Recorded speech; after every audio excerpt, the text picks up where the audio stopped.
Gracias, precioso Señor, por la oportunidad que nos das de estar nuevamente reunidos acá otro sábado, todos juntos, buscándote, Señor, con el deseo de querer seguir aprendiendo más y más sobre ti. Gracias, Dios, precioso Espíritu Santo, te pedimos que nos guíes en esta mañana a toda verdad. Queremos, Señor, aprender más sobre ti. Queremos que te reveles a nosotros y te pedimos, Señor, que nos ayudes a atesorar cada una de las verdades que vamos a aprender hoy sobre ti, sobre tu palabra. Gracias, precioso Señor. Te entregamos este tiempo en el nombre de nuestro Señor Jesucristo y todos decimos amén. Muy bien, amados. Vamos al paso número 5. Esta es la clase número 50 ya. ¡Wow! 50 clases desde que comenzamos hace más de un año. ¡Qué maravilloso es el Señor! Y en este paso número 5 vamos a ir a otra mentira. Hemos estado desarmando mentiras en este volumen 4 y la mentira que continúa es el yo puedo, yo puedo, yo puedo. Y bueno, vamos a ver de qué trata esta clase. Mentira, yo puedo. Y vamos a comenzar acá con el texto. Esta mentira trata del problema de la autosuficiencia. Cuando usted dice, yo puedo solo, soy capaz, soy superior a otros, está confiando en sí mismo en lugar de depositar su confianza en Dios. Es en Dios en quien tenemos que confiar, no en nosotros, en nuestras propias fuerzas. No, a veces ni nosotros mismos nos conocemos lo suficiente. Dios nos conoce. Hemos visto que Él nos ha creado. Él sabe todo de nosotros. Lo vimos en una clase, hace 2 clases, si no me equivoco. Lo sabe todo. Él nos conoce. Es en Él en quien debemos de poner nuestra confianza, no en nosotros mismos. Yo puedo y la salvación. Acá, siguiendo el texto. ¿Qué puedo contribuir a la salvación? ¿Qué puedo contribuir? ¿Es salvo por ir a la iglesia, por rezar a la Virgen o por dejar de tomar licor? Las religiones del mundo se basan en una misma idea, todas, todas. Si una persona hace lo que su religión exige, irá al paraíso. Aunque los requisitos varían en cada una, todas se basan en las obras, o sea, en esta mentira del yo puedo. Número 1, ¿es usted capaz de contribuir en algo para su salvación? ¿Qué dice la palabra en Romanos 3:10, en el versículo 20 y también en el 23 y en el 24? Adelante, ¿qué dice la palabra? Amén. Como está escrito, no hay justo ni aun uno, ya que por las obras de la ley ningún ser humano será justificado delante de él, porque por medio de la ley es el conocimiento del pecado. Muy bien. ¿Y qué dice el versículo 23 y 24? Por cuanto todos pecaron y están destituidos de la gloria de Dios, siendo justificados gratuitamente por su gracia mediante la redención que es en Cristo Jesús. Amén, Juan Ignacio. Amén. Amado, ¿es usted capaz de contribuir en algo a la salvación? Primero que todo, no hay justo, dice la palabra, ni siquiera uno. En el 20 dice, pero nadie será justificado ante Dios por hacer las obras que exige la ley. Y en el 23 y en el 24 vimos, pues todos han pecado y están destituidos de la gloria de Dios. En otra versión dice que están privados de la gloria de Dios. Y luego dice, pero por su gracia son justificados gratuitamente. Amados, no somos capaces de contribuir nada a nuestra salvación. Todos hemos pecado. Nadie es justo por sí mismo. Y la justificación es completamente gratuita, por gracia, no por esfuerzo de nosotros. La ley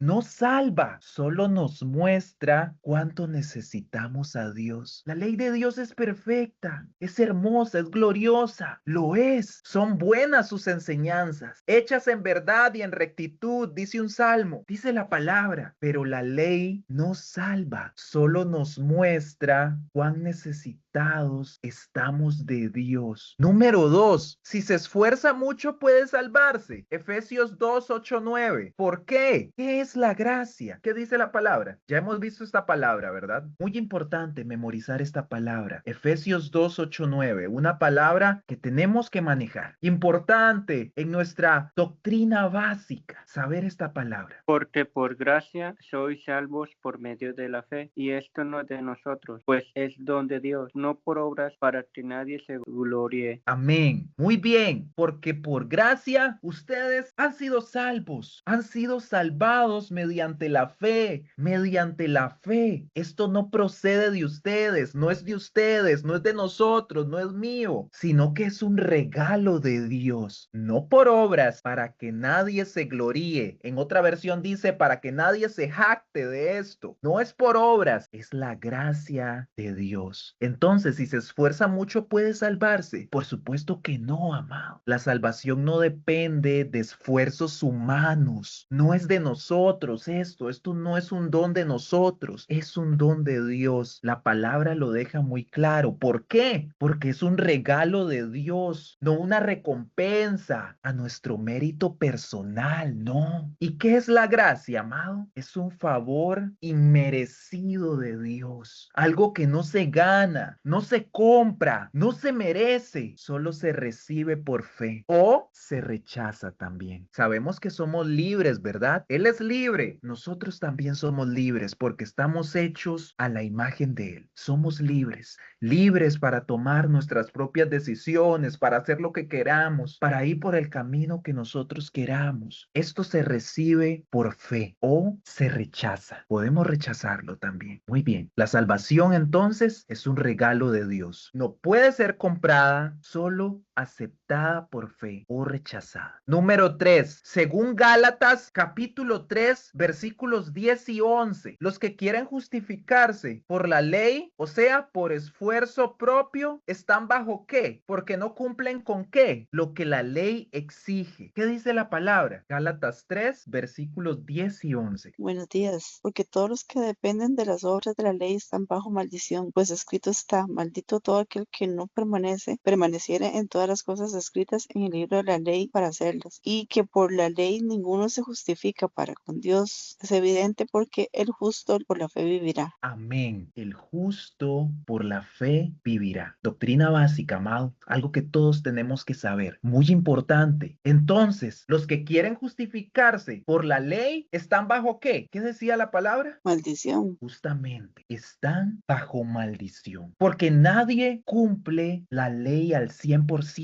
Siempre fallan. Si la salvación fuera por obras, nadie alcanzaría la gracia de Dios, amados. Es por fe, no por obras. Por eso es muy importante tener claro esto. Y todo esto pareciera que si hago obras ya tengo el cielo ganado, pero ya lo habíamos hablado en una clase anterior, ¿verdad? Si fuera así, entonces los millonarios tuvieran el cielo ganado, amados, con todos los aportes que hacen en el mundo. A veces ni ellos mismos se dan cuenta de cómo es administrado su dinero. Solo abrimos una fundación por acá, mandamos un dinero para allá, pero ni siquiera se acercan para ver cómo está la obra. Y si fuera así, muchos de ellos podrían seguir en sus maldades y tener el cielo ganado, porque sin duda han ayudado a miles de personas, pero no es así. Esto no es por obras, para que nadie se gloríe, es por fe. Por la fe en Cristo Jesús es que podemos tener salvación, no por obras. Curiosamente, cuando ya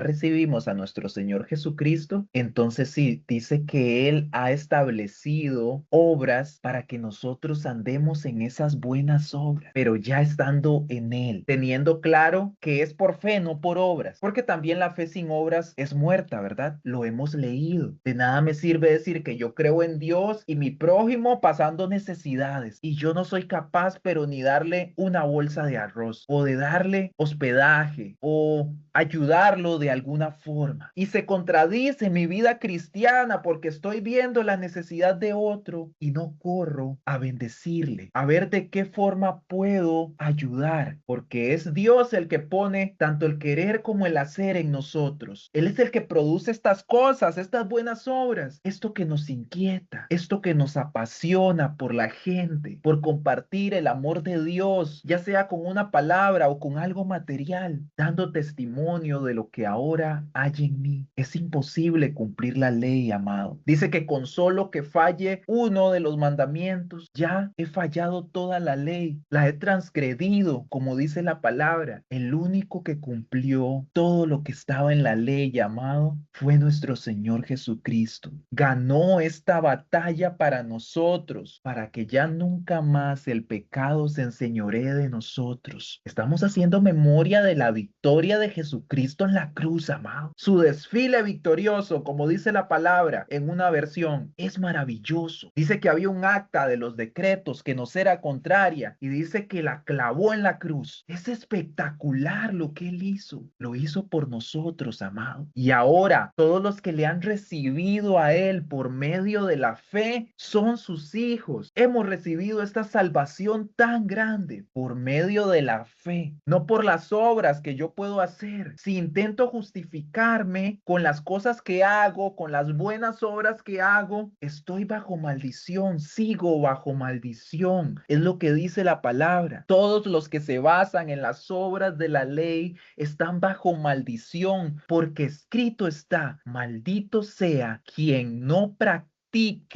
fielmente todo lo que está escrito en el libro de la ley. Ahora bien, es evidente que por la ley nadie es justificado ante Dios, porque el justo por la fe vivirá. Nosotros vivimos por fe. El justo por la fe vivirá. El justo por la fe vivirá. El justo por la fe vivirá. Fe, creer, confianza en Dios. Fe, la certeza de lo que se espera, la convicción de lo que no se ve. Se recibe por fe, no es por obras, amado. ¿Cuántas personas sinceras y buenas están bajo maldición, amado? Creyendo la mentira del yo puedo. Personas religiosas, personas trabajadoras, personas moralmente correctas, pero confiando en sí mismas en lugar de estar confiando en Cristo. Es la mentira más peligrosa porque parece noble y responsable, amado, pero solo somos salvos por medio de la fe en Cristo Jesús. Y vemos que Dios, amado, no se contradice en su palabra, porque todo lo que uno siembra, eso es lo que uno cosecha. Y vemos a mucha gente que no cree en Dios o que no tiene una vida devota a Dios o que confía en nuestro Señor Jesucristo, pero vemos que le va bien, le va bien en los negocios, le va bien en los estudios, en su carrera profesional, tienen posesiones, tienen dinero, viven bien y por supuesto son personas responsables, trabajadoras, son personas de bien, amado. Pero lo que nos enseña la palabra es que esto no tiene que ver con nuestra salvación, porque no es por obras, no es por lo que yo puedo hacer, es por lo que Cristo hizo. Él es el que me justifica en la cruz. Es Él, amado. Esta es una palabra bastante profunda, amado, bastante fuerte, porque nos permite ver la verdad espiritual, amado. Muy bonito todo lo que se ve por fuera, todo lo que podemos ver con nuestros ojos, pero por dentro seguimos muertos espiritualmente. Entonces, no es por obras para que nadie se gloríe. El yo puedo y la vida cristiana. Vamos a ver, si no puede contribuir en nada a su salvación, ¿qué puede contribuir a su vida cristiana? ¿Qué lugar tienen las obras y el esfuerzo personal? Aunque su salvación no depende de las obras, no hay duda de que las buenas obras son el fruto de la salvación, por supuesto. En Efesios 2:10 dice que somos creados en Cristo Jesús para buenas obras. Hemos sido creados para eso, para las buenas obras. La cuestión no gira alrededor de las buenas obras, sino de la fuente y la motivación de las buenas obras. ¿De dónde provienen? ¿De uno mismo o de Dios trabajando en nuestra vida, amado? Interesante, ¿verdad? Número 4. Regrese a 2 Corintios 12, 7, 10, que estudió en la lección anterior. Al principio del capítulo, Pablo tuvo una visión de la que nadie más ha visto, pero después le fue dado un aguijón en la carne. O en otra versión, dice una espina, en la Nueva Versión Internacional. Una espina. Había pedido a Dios en 3 ocasiones que le quitara esta prueba, pero sin resultado. ¿Cuál fue el propósito de la prueba? 2 Corintios 12, 7. ¿Qué dice la palabra? Amén, dice, y para que la grandeza de las revelaciones no me exaltase desmedidamente, me fue dada un aguijón en mi carne, un mensajero de Satanás que me abofeté para que no me enaltezca sobremanera. Amén. Entonces, ¿cuál fue el propósito de esa prueba? Que no se enalteciese. Muy bien, sí, amado, Pablo tuvo una experiencia única, sobrenatural. Si usted lee ese capítulo, amado, se da cuenta de la visión tan espectacular que tuvo Pablo. Dice que no sabe si en el cuerpo o fuera del cuerpo. Unos versículos más atrás, dice que no lo sabe, pero Dios sí lo sabe. No sabe cómo fue esto. Dice que fue arrebatado al tercer cielo, a lo más alto del cielo, donde vio cosas que son un secreto, amado, que no le es dado a nadie decir. Pablo no pudo decir que había ahí. No lo pudo decir. El texto lo confirma. No pudo decirlo. Y a pesar de esta experiencia tan espectacular que tuvo Pablo, amado, él no se enalteció con eso. No fue presumido. Dice, y para que la grandeza de las revelaciones no me exaltase desmedidamente. La grandeza de las revelaciones, o sea, ha sido algo muy Impactante. sí, muy asombroso para el hombre en sí, de lo que él habrá visto o conocido, lo que Dios le ha revelado, porque dice que los tesoros de la gracia son inagotables, dice la palabra de Dios. Ujú. Y generalmente, humanamente, somos de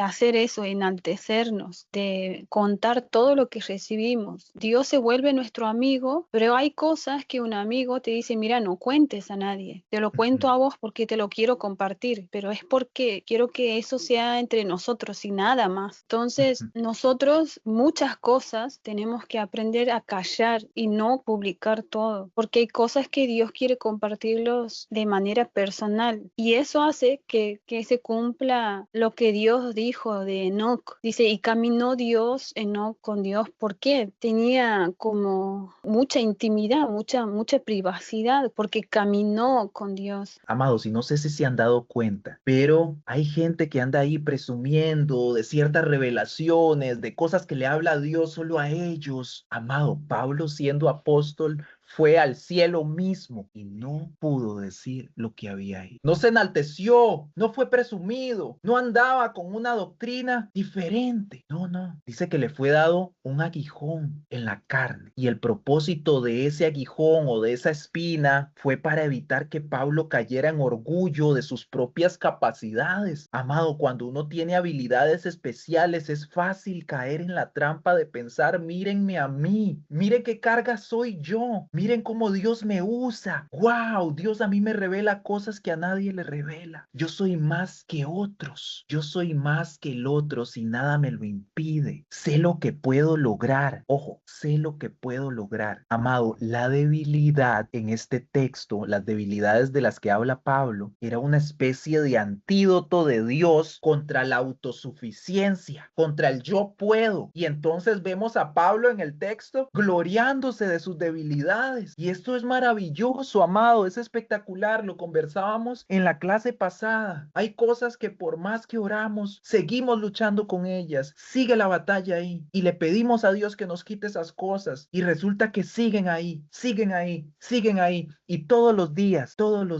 tomando mi decisión por Cristo, porque si no me voy para el otro lado, un día a la vez, todos los días, desde que me levanto, tomando mi decisión para agradar a Dios hoy, el día de hoy, hoy, para vivir para Él hoy. Todos los días tengo luchas con esta carne. Y vemos a Pablo que nos deja una enseñanza maravillosa. Dice que ahora Él se gloría en sus debilidades. ¿Cuáles eran? No las dice. Pero no sé si han notado que cuando hablamos de nuestras debilidades, amado, entonces nos encontramos sirviendo a Dios, nos encontramos predicando a Cristo, nos encontramos en una posición en la que el poder de Dios ahora está actuando en nosotros. A esto se refería Pablo con gloriarse en las debilidades. Ah, sí, me cuesta esto, me cuesta lo otro. Sí, yo soy débil en esa área, pero a mí Dios me ha ayudado. Déjame te cuento cómo Dios ha hecho su obra en mí. Y somos como una carta abierta para la gente, para que vea nuestro testimonio. Y nos encontramos predicando a Cristo mientras hablamos de las cosas que más nos cuestan, de nuestras debilidades. Y Dios es glorificado. El poder de Dios se manifiesta ahí. ¡Wow! Entonces, esas debilidades, cuando las exponemos y cuando las hablamos, pierden el poder sobre nosotros y nos encontramos predicando a Cristo, anunciando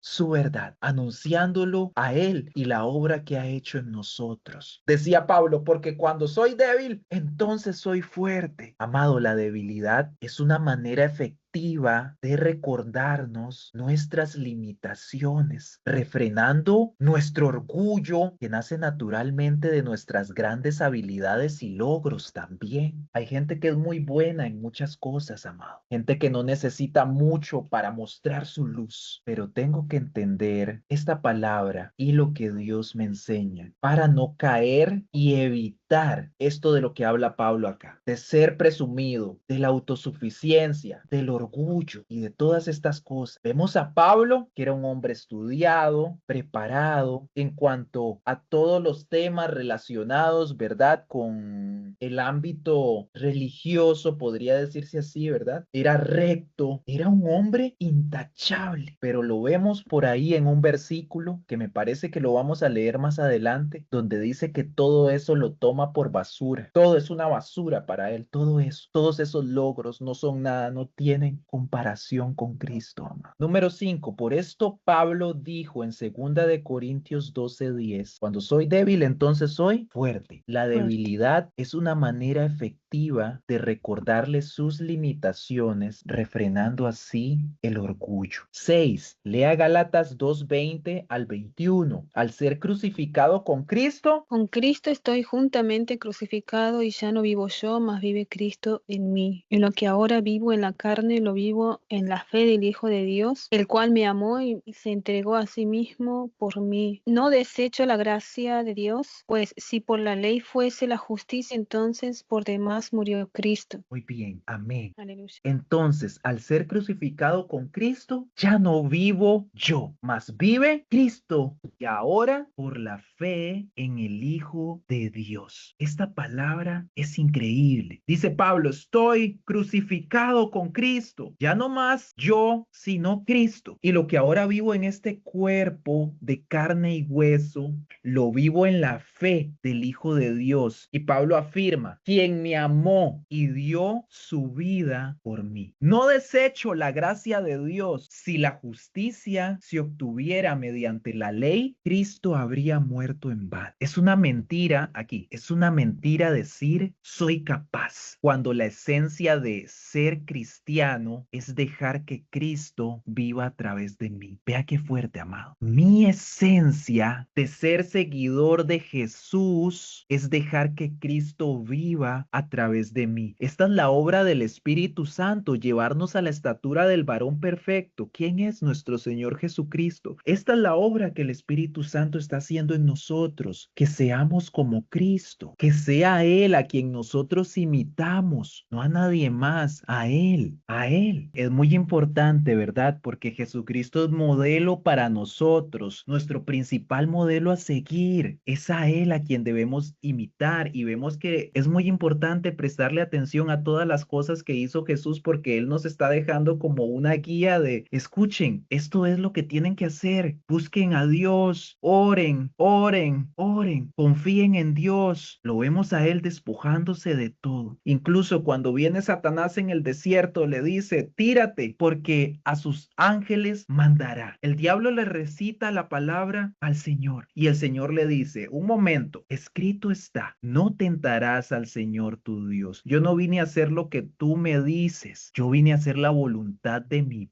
Padre. Y vemos a Cristo, ¿verdad? Que Él, a pesar, amado, de ser 100% Dios, lo vemos a Él 100% hombre, porque Él también nos estaba enseñando a nosotros. No hizo uso de su poder, amado. Pudo hacerlo, pero no. Él era obediente y venía a hacer la voluntad del Padre. Y esto es un gran ejemplo para nosotros, amado. No podemos por ahí ir tentando a Dios, queriendo que Dios haga cosas por nosotros, como si somos nosotros los que le damos órdenes a Dios. Entonces ya no estamos en la voluntad de Dios, estamos en la voluntad de nosotros. No, tenemos que caminar como Cristo anduvo, obediente, manso y humilde de corazón. Ese es nuestro Señor. Y miren cómo termina acá la número 6. ¿Qué determina mi relación con Dios? En el versículo 21. No es lo que hago para Dios, sino lo que Cristo hizo por mí. Todo lo que nuestro Señor Jesucristo hizo por nosotros, amado. La cruz, la cruz, la cruz, la cruz. Esa cruz que tenemos que recordarla siempre, donde toda su sangre fue derramada. No quedó ni una gota de sangre en ese cuerpo. Toda fue derramada por el perdón de nuestros pecados. Gracias damos al Señor por esto que hizo por nosotros. Tanto así que ahora es por fe la salvación. Es por fe. Él vino a cumplir la ley y ahora es por fe en Cristo Jesús. Somos justificados por medio de Él. Cuando Dios nos ve a nosotros, nos ve a través del filtro de Cristo. Es por Cristo que esto es posible. Fue Cristo quien reconcilió al ser humano con Dios. Esta es su obra redentora. Esto es lo que Él hace. Por eso Pablo se entrega completamente y dice, con Cristo estoy juntamente crucificado. Gracias, Señor. Ya no más yo, sino que seas tú el que vive en mí. Pablo estaba completamente enamorado. Un loco completamente amado. Entonces, es una mentira decir soy capaz cuando la esencia del cristianismo es dejar que Cristo viva a través de mí. Amado, si mi esfuerzo pudiera lograrlo, Cristo habría muerto en vano. Eso es lo que dice el versículo 21. Si la justicia se obtuviera mediante la ley, mediante las obras que hago, entonces la muerte de Cristo no sirve para nada. Pero nadie puede cumplir la ley. Todos hemos pecado. Muy bien. Número 7. En Juan 15, Cristo dijo que Él es la vid y nosotros las ramas, o sea, los pámpanos en la Reina Valera. ¿Qué enseñan los versículos 4 y 5 sobre la idea de yo puedo solo? ¿Qué dice la palabra? La palabra dice permanecer en mí y yo en ustedes. Como el pámpano no puede llevar fruto por sí mismo si no permanece en la vid, así tampoco ustedes si no permanecen en mí. Yo soy la vid, ustedes los pámpanos. El que permanece en mí y yo en él, este lleva mucho fruto, porque separados de mí nada pueden hacer. Porque separados de mí nada pueden hacer. Te pregunto, Clara, ¿yo puedo solo? No, si estamos separados de él, no podemos hacer nada. Amén. Esta es una verdad, amado. No podemos hacer nada separados de Él. Amado, el versículo 4 y 5 nos enseñan sobre el yo puedo solo. Desarmamos esta mentira. Separados de Dios no podemos hacer absolutamente nada. Ojo, separados de Dios no podemos hacer absolutamente nada con valor eterno. La rama no genera vida propia, esa vida la recibe de la vid.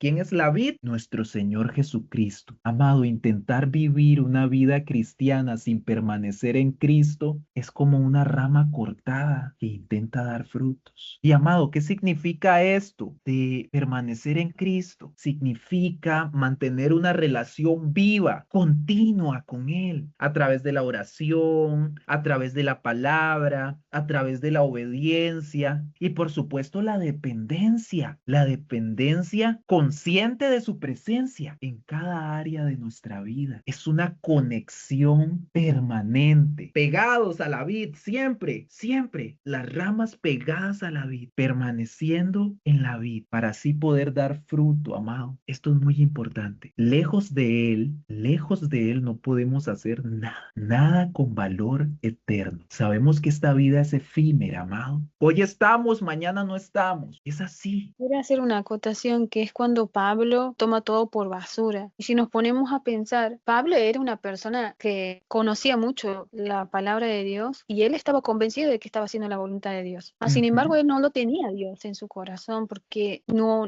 estaba sabiendo lo que estaba pasando con relación a Cristo. Entonces, cuando Jesús llega a su vida, verdaderamente, él conoce lo que es la voluntad de Dios y por eso él dice, antes, todo lo que yo he conocido, todo lo tomo por basura porque no estaba haciendo y estaba convencido, pero estaba convencido de que él estaba haciendo la voluntad de Dios.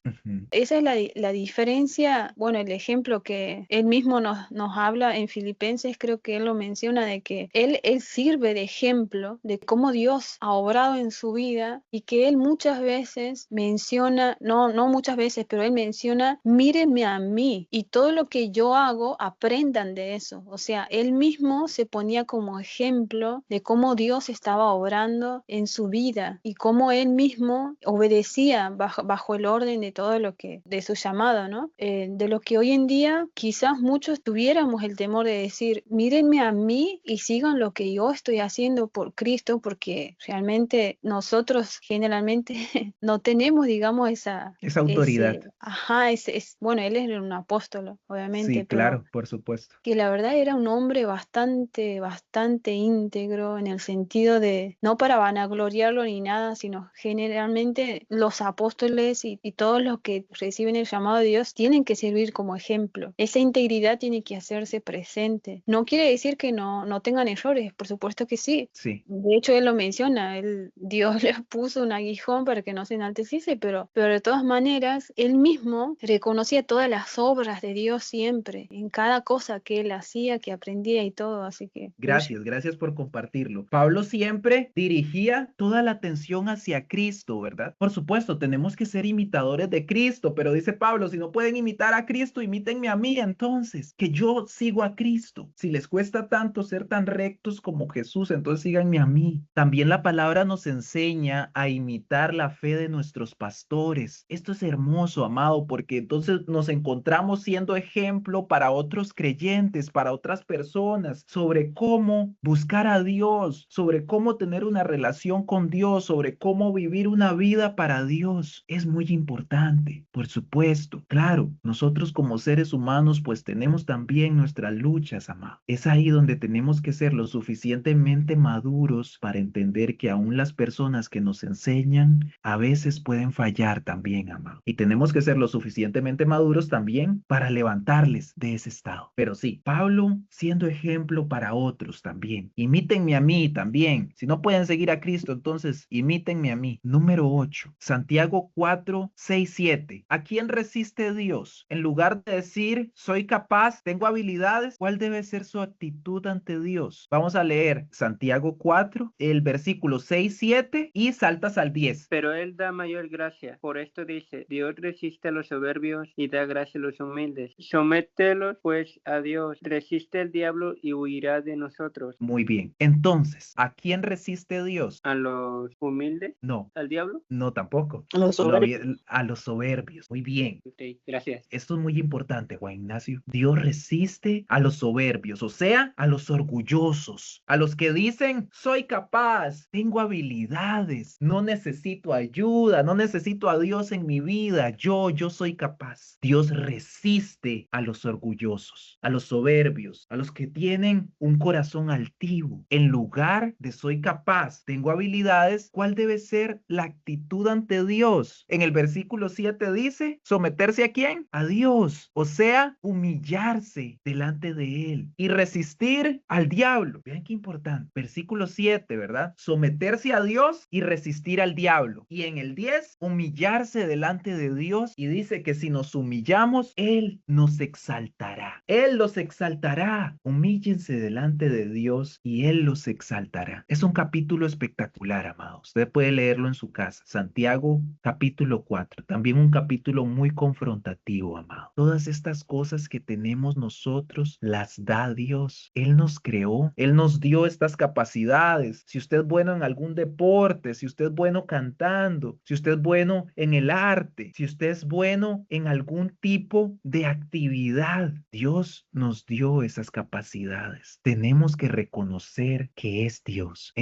amado. Muy bien, número 9. Hoy existen rivalidades entre ministerios o iglesias, pero a fin de cuentas, ¿quién da el crecimiento? Primera de Corintios 3, 4 y 6. ¿Qué dice la palabra? Porque diciendo el uno, yo ciertamente soy de Pablo, y el otro, yo soy de Apolos, no sois carnales, que pues es Pablo y te es Apolos, servidores por medio de los cuales habéis creído, y eso según lo que a cada uno concedió el Señor. Yo planté, Apolos regó, pero el crecimiento lo ha dado Dios. Muy bien. ¿Quién da el crecimiento, Juan Ignacio? Dios. Dios, así es. Yo sigo a Pablo y el otro, yo sigo a Apolos. Estaban en esa cuestión, amado. No es porque están actuando con criterios meramente humanos. En fin, ¿qué es Apolos y qué es Pablo? Dice la palabra, nada más que servidores por medio de los cuales ustedes llegaron a creer. Solo somos servidores, amado. La persona que le presentó a usted a Cristo es un servidor de Cristo que le presentó a nuestro Señor. Es solo eso. Dice la palabra según lo que el Señor le encargó a cada uno. Yo sembré, Apolo regó, pero Dios ha dado el crecimiento. Es Dios el que hace esta obra en nosotros, amado. Es Él, amado. No somos nosotros. Como dice acá la palabra, ¿verdad? Nosotros podemos sembrar esa semilla constantemente, regando esa semilla con palabra de Dios, con enseñanzas, pero solo Dios da el crecimiento.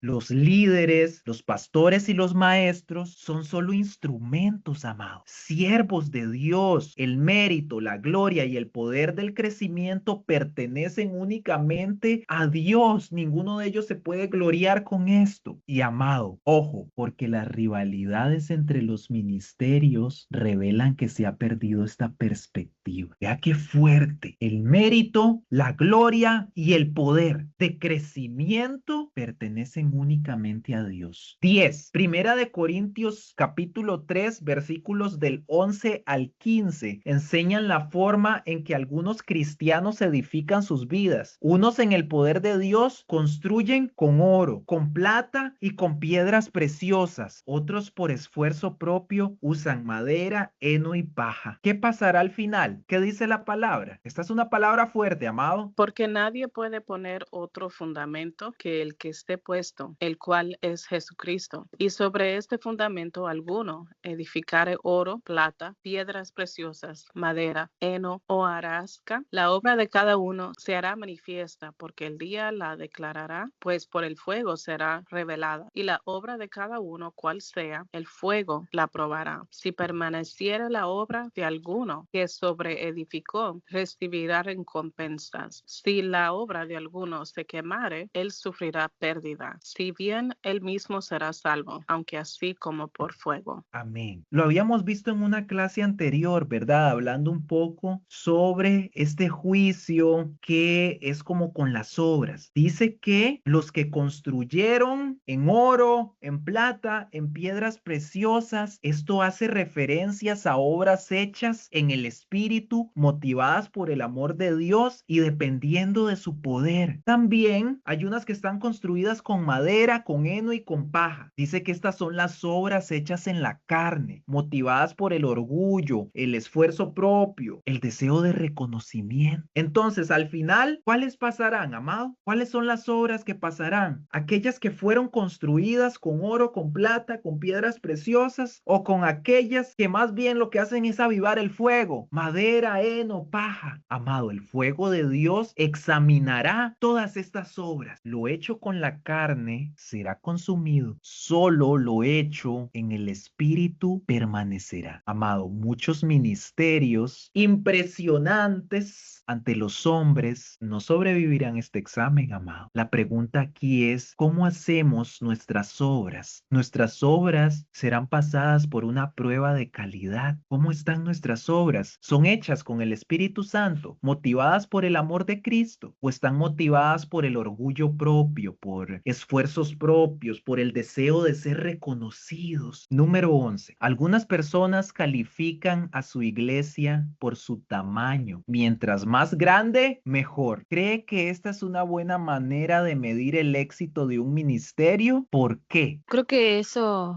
a medida que uno va involucrándose en la iglesia, lo va descubriendo. Por ejemplo, en este año me he incorporado a una iglesia que es grande, pero hay aristas donde yo no veo a Dios. Entonces, son cosas que también uno va conociendo cómo es la visión de la iglesia, cómo es que opera, digamos, todo el sistema de la iglesia, va aprendiendo, va conociendo, y esa pregunta es como, si quizás sea chica la iglesia, fácil, quizás se vea todo, pero cuando es así muy grande, se complica porque hay diferentes como ministerios o algo parecido a eso que no se ven así de simple. Entonces, Con quizás hay ministerios, áreas. ajá. Claro, quizás hay áreas de la iglesia que sí están quizás bajo el temor de Dios, pero después hay otras que no. Entonces sí es como Ujú. más complicado en una iglesia muy grande. Sí, entiéndase ministerio como servicio, ¿verdad? El servicio de la oración, el servicio de la alabanza, a eso se refiere. Claro. Porque solo hay un ministerio, ¿verdad? Que es el ministerio de la reconciliación, lo dice la palabra. Y ese debería ser el objetivo Amén. siempre, reconciliar a las personas con Dios. O sea, la gran comisión, de eso se trata, lo que nos dijo nuestro Señor Jesucristo. Vayan y hagan discípulos, bautizándolos en el nombre del Padre, del Hijo y del Espíritu Santo. La gran comisión, ¿verdad? Es la gran comisión. Entonces, ¿es el tamaño una buena medida del éxito de un ministerio? Por supuesto que no. El tamaño puede ser el resultado del esfuerzo humano, del marketing, de la personalidad carismática de un líder, no necesariamente del poder de Dios. Unos ministerios son obra de Dios, otros son monumentos de hombres, amado. ¿Está siendo hecha de dependencia de Dios o en la fuerza de un hombre? Amado, el Espíritu Santo puede trabajar en un grupo pequeño, tanto como en una multitud. Lo que importa es la fuente, no el tamaño. El tamaño no importa, amado. Y esto no se trata de hacerle una crítica a las iglesias grandes, tampoco, en ninguna manera, porque en iglesias pequeñas se da también de que empezamos con 15 personas y llega diciembre y seguimos siendo las mismas 15 personas de siempre y no hay crecimiento. ¿Qué pasa ahí? No nos estamos multiplicando. A como también en iglesias grandes podemos encontrarnos grandes desiertos, amado. La gente viene y va, ni siquiera me puedo acercar al pastor principal, no puedo tener ese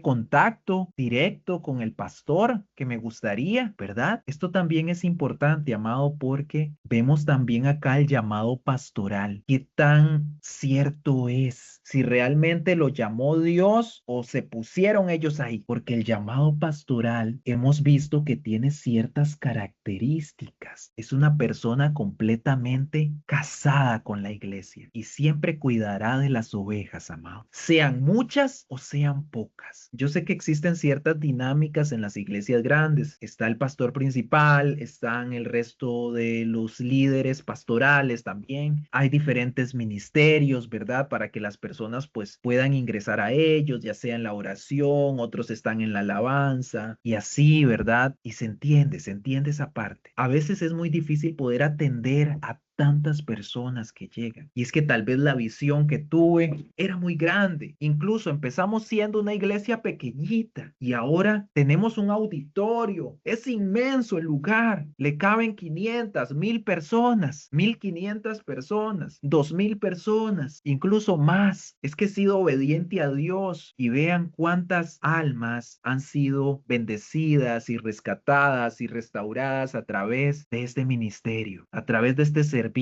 Tal vez no tengo una iglesia física, pero he visitado muchos países y me he multiplicado. Miles de personas han conocido a Cristo a través de las misiones, a través de las misiones que yo he hecho. Un ejemplo, amado, estoy poniendo un ejemplo. Y vemos a Dios también respaldando en todo tiempo a sus hijos que han sido obedientes, a sus hijos que han hecho su voluntad, que se han vuelto uno con Cristo, con el único objetivo de que la gente conozca a Cristo, no para enorgullecerse, no para vanagloriarse, no por orgullo, no por altivez, porque muchos caen en eso, amado, y ya se creen inalcanzables. Mucho cuidado con eso, amado, porque como habíamos dicho antes, unos ministerios son obras de Dios y otros son monumentos humanos, solamente para llenar su ego. En lo personal, amados, yo nunca he estado en una iglesia grande, he visitado iglesias grandes, pero no sé lo que es congregarme durante todo un año en una iglesia grande, como para saber si realmente me hacen sentir parte, si realmente puedo buscar algún tipo de ayuda dentro de la iglesia, si puedo ser guiado, si puedo ser alimentado espiritualmente, porque eso es lo más importante, amado, la palabra, no las luces ni la música. Sí, muy bonito todo, pero estamos orando, estamos leyendo la palabra, estamos estudiando la palabra, estamos creciendo en la enseñanza de Cristo, estamos siendo discipulados. Podrán haber 1000 actividades en la iglesia, pero si no hay palabra de Dios, ahí no hay nada, amado. No sirve para nada. No estamos creciendo. La fe solo es por el oír y el oír la palabra de Dios. Esa es una verdad bíblica. Si no hay palabra de Dios, no hay nada, amado. Y cuán importante es que las personas que reciben a nuestro Señor Jesucristo sean discipuladas, empiecen a estudiar la Biblia, estudio bíblico, para que la semilla que ha sido plantada en ellos no sea quitada, amado, porque vienen las pruebas, las cosas de este mundo y su sistema y cientos de cosas, amado, y viene el momento difícil, somos sacudidos y no tenemos bases bíblicas para soportar lo que se nos vino y terminamos volviendo hacia atrás. De paso, ni se dieron cuenta que yo estaba asistiendo a la iglesia. Tanta gente que solo es un número más y es triste cuando es así. Personalmente, me gustan las iglesias, digamos que ni tan pequeñas ni tan grandes, ¿verdad? Y es que, bueno, mi primera iglesia éramos muy poquitos y en la iglesia en la que me congrego actualmente podemos estar siendo aproximadamente en las reuniones en español, porque la iglesia tiene tanto servicio en español como en inglés, podrían ser tal vez unas de entre 70 a 90 personas, diría yo, aproximadamente. Que son bastantes,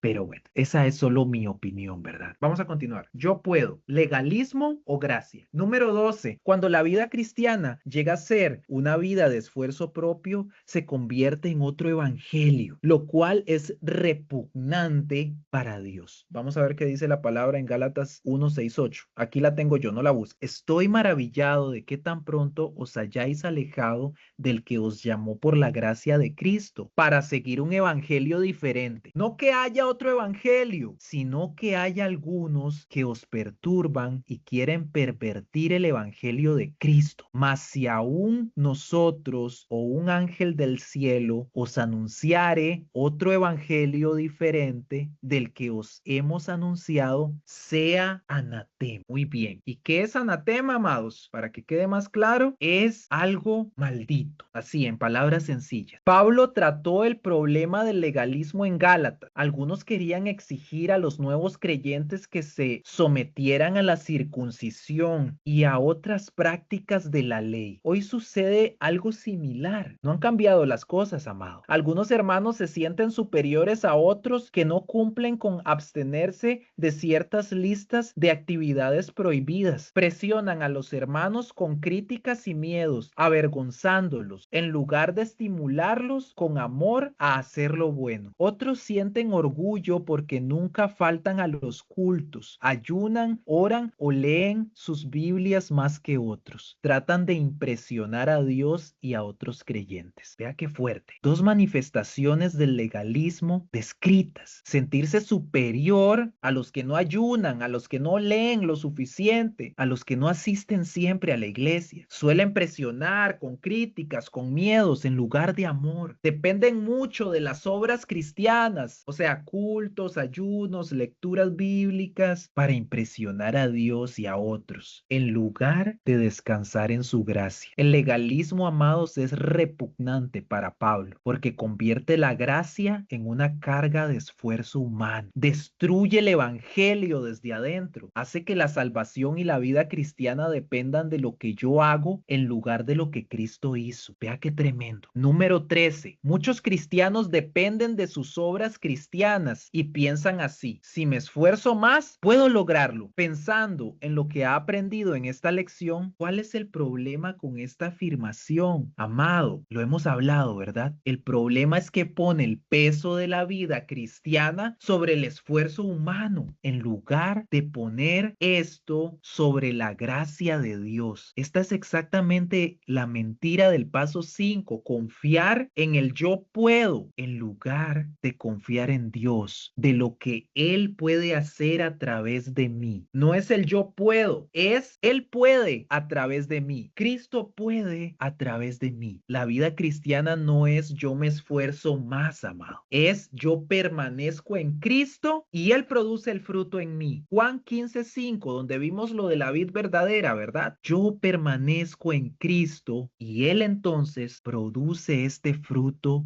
en mí. Él es la fuente, amado. No se trata de confiar en nosotros mismos, sino depender completamente de Dios. Y bueno, antes de finalizar, yo les traje acá una pequeña información relacionada a este tema del legalismo, ¿verdad? Vamos rápidamente. ¿Qué es el legalismo? Es la creencia de que la relación con Dios se obtiene o se mantiene mediante el cumplimiento de reglas, rituales y esfuerzos propios. No es simplemente seguir reglas. El problema profundo es en qué depositas tu confianza para estar bien con Dios. Un legalista puede hacer cosas correctas por razones completamente equivocadas, buscando merecer, impresionar, controlar su relación con Dios mediante su propio desempeño. Antes, amado, en el Antiguo Testamento, Dios dio la ley a Israel en el Sinaí, no como medio de salvación, sino como una guía de vida para un pueblo que ya era su pueblo por gracia. El problema no era la ley en sí misma, sino cómo Israel comenzó a relacionarse con ella. Con el tiempo, especialmente después del exilio de Babilonia, los líderes religiosos de Israel desarrollaron una mentalidad diferente. Si el exilio llegó porque no cumplimos la ley, entonces debemos cumplirla perfectamente para que no vuelva a ocurrir. Vea la mentalidad que ellos tenían. Esto produjo un sistema donde la obediencia dejó de ser una respuesta de amor a Dios y se convirtió en un mecanismo de control y mérito. Esto era antes, amado. Esto fue antes de Pablo. Los fariseos, legalistas por excelencia. Para el tiempo de Jesús, los fariseos habían desarrollado un sistema impresionante y sofocante. Tomaron los 613 mandamientos de la ley de Moisés y les añadieron miles de reglas adicionales llamadas la cerca de la ley, reglas para proteger las reglas originales. Algunos ejemplos reales de las reglas adicionales: no podías caminar más de 1000 pasos en sábado, no podías escupir en tierra seca en sábado porque podría hacer lodo considerado como trabajo, debías lavar los utensilios de la cocina de cierta manera específica, etcétera, etcétera, etcétera. El resultado, amado, era una religión donde Dios quedaba sepultado debajo de una montaña de reglas humanas. Jesús los confrontó directamente. ¡Ay de ustedes, maestros de la ley y fariseos, hipócritas! Limpian el exterior del vaso y del plato, pero por dentro están llenos de robos y de desenfreno. Mateo 23:25. Por si quiere anotarla. Y hay otra palabra que ya la habíamos comentado en una clase anterior, Mateo 23:4. Atan cargas pesadas y las ponen sobre los hombros de los demás, pero ellos mismos no están dispuestos a mover ni un solo dedo para levantarla. Vea qué fuerte esta palabra. Pablo, lo que hablábamos ahora, un legalista convertido. Aquí es donde la historia se vuelve profundamente personal y poderosa. Amado, Pablo, un legalista convertido. Vea la enseñanza que hay en esto. Pablo no solo conocía el legalismo desde afuera, lo vivió desde adentro con una intensidad que pocos han igualado. ¿Quién era Pablo antes de conocer a Cristo, amado? Dice que circuncidado al 8º día, del pueblo de Israel, de la tribu de Benjamín, hebreo de pura cepa. En cuanto a la interpretación de la ley, fariseo. En cuanto al celo, perseguidor de la iglesia. En cuanto a la justicia que la ley exige, intachable. Filipenses 3:5-6. Ahí lo describe quién era Pablo antes de conocer a Cristo. Era un hombre intachable desde su perspectiva, desde la interpretación, desde la justicia de la ley, desde la interpretación de la ley, desde la justicia de la ley. Intachable. ¿Y qué significa que era fariseo, amado? Que pertenecía a la élite religiosa, la más estricta estricta de Israel en cuanto al celo y perseguidor de la iglesia. Su legalismo era tan intenso que arrestaba y mataba a cristianos creyendo que agradaba a Dios. En cuanto a la justicia que la ley exige, intachable, humanamente hablando, cumplía todo perfectamente. Pablo no era cualquier persona, amado. Eso tiene que quedar claro. Pablo era el legalista modelo. No era un hipócrita que predicaba lo que no practicaba. Era alguien que genuinamente creía que su posición ante Dios dependía de su desempeño religioso y lo vivía con una intensidad feroz. Pablo es un modelo de esto, del legalismo. No era hipócrita, como si hay algunos legalistas hipócritas, amado. Pablo no. Pablo era genuino, aún en su error, amado. ¿Y cuándo cambió todo? Eso cambió en Hechos 9. Para finalizar, para cerrar esto, de camino a Damasco, Pablo iba a arrestar a más cristianos cuando Cristo mismo se le apareció. En ese momento todo su sistema colapsó. Todo lo que él creía colapsó. El Mesías al que él tanto perseguía era real. Todo su edificio de méritos y logros religiosos se derrumbó en un instante. Y voy a finalizar con esta palabra de la que estábamos hablando ahora, pero con el texto ya correcto, para no estarlo parafraseando. Dice en Filipenses 3, 7, 8. Sin embargo, todo aquello que para mí era ganancia, ahora lo considero pérdida por causa de Cristo. Es más, todo lo considero pérdida por razón del incomparable valor de conocer a Cristo Jesús, mi Señor. Por Él lo he perdido todo y lo tengo por estiércol a fin de ganar a Cristo. Amado, imagine a alguien que dedicó toda su vida a construir una carrera, a acumular títulos y logros, creyendo que eso lo hacía valioso y de repente descubrió que todo eso no vale nada. Ese fue Pablo, amado. Ese fue Pablo. Muy bien, vamos aquí rápidamente. Así como ninguna rama puede dar fruto por sí misma, sino que tiene que permanecer en la vid, así tampoco ustedes pueden dar fruto si no permanecen en mí. Juan 15:4. Muy importante que nos aprendamos esa palabra para profundizar. Lea todo el libro de Gálatas para entender mejor lo que es el verdadero evangelio y cómo vivir en gracia y evitar el legalismo. Muy importante. Para crecer, lea Éxodos del 1 al 7. La palabra nos continúa invitando a seguir nuestra lectura. Y esta es la palabra que vamos a memorizar. Yo soy la vid y vosotros los pámpanos. El que permanece en mí y yo en él, este lleva mucho fruto, porque separados de mí, nada podéis hacer. Falso y verdadero. Si me esfuerzo lo suficiente, puedo ser salvo. ¿Verdadero o falso? Falso. Correcto, falso. Si me esfuerzo lo suficiente, puedo ser un cristiano victorioso. ¿Verdadero o falso? Falso. Completamente falso también. Muy bien. Hay ministerios basados más en la fuerza de voluntad de un hombre que en el poder de Dios. ¿Verdadero o falso? Verdadero. Verdadero. Muy bien. Es una realidad. Oramos. Gracias, precioso Dios, por esta clase tan hermosa donde aprendimos, Señor, que no se trata de nuestros méritos propios, Dios, de lo que nosotros podamos hacer, sino que se trata de ti. Siempre ha tratado de ti. Tú eres el centro de todo esto. Tú eres, Señor, nuestro modelo a seguir. Queremos poner toda nuestra fe, nuestra confianza en ti, Señor. Abandonarnos completamente en ti, Dios. Es en ti en quien podemos hacer todas estas cosas. Nos has llamado a permanecer cerca de ti, precioso Dios, a estar cerca, pegados a la vid, a ti. Tú eres esa vid, Señor. Gracias. Fortalécenos. Aumenta nuestras fuerzas como las del búfalo, Señor. Te lo pedimos. Ayúdanos a vivir una vida que a ti te agrade todos los días, un día a la vez, tomando la decisión por ti, Señor. Gracias por el Espíritu Santo, porque sabemos que Él nos ayuda a permanecer fieles a ti cada día. Él nos ayuda también, está intercediendo constantemente por nosotros, aun cuando nos equivocamos, Señor. Gracias por nuestro fiel amigo, el Espíritu Santo. Continúa guiándonos a toda verdad, precioso Dios, y bendecimos a cada persona que escuche esta enseñanza, en el nombre de Cristo Jesús. Y todos decimos amén. Muy bien. Y hay algo que me salté que quiero dejárselos de tarea. Tengo una tarea para ustedes y es leer mi entrega diaria a Cristo, que está en la página 2 12 del volumen 4. Y también esta tarea, descubriendo y desechando las mentiras, que usted en su devocional pueda leerlo y profundizar en ello. Esa sería la tarea.